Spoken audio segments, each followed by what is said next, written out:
So I have a longer video that that I'm sharing with everyone about guilt, and it's in my YouTube channel, and the link is in the profile. But I wanted to give you guys a sneak peek of, it just seems to be so ubiquitous, so common, people experiencing guilt as the thing that stops them from evolving, from saying no, from drawing boundaries, from really stepping into their power. It is, this deep desire to avoid discomfort of the guilt that people will feel when they start to say no, when they start to draw the boundary, when they start to confront people, when they start to stake their, line in the sand, their stake in the ground. And there's this guilt feeling that shows up. And of course, maybe they were trained by the family not to do those things because it makes them a bad person to do that.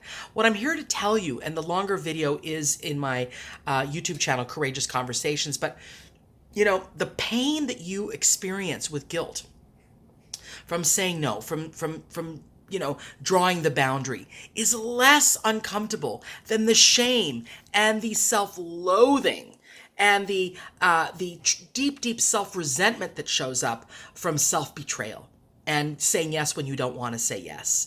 That is bigger of a juggernaut to cope with than the pain of the guilt. And I want to tell you, in order to grow, you got to know that there's going to be discomfort. There's going to be some pain, some discomfort, some uncomfortability. Make friends with the dark. Go into the burning building. Don't go away from it. Go into the burning building and find out where the smoldering fire started so you can neutralize it at its root.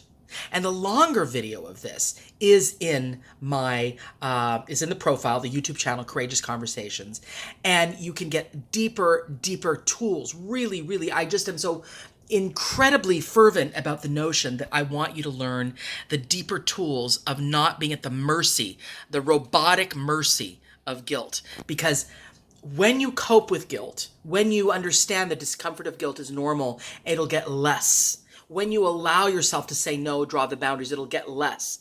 But will not get less is the much heavier discomfort of self-betrayal and self-loathing and self-resentment. That is shame, and it's harder to deal with, okay? So the longer video is in the profile link, and you'll go to YouTube to see it, but you get a sneak peek here. Don't let guilt be your leader. You need to lead it. All right.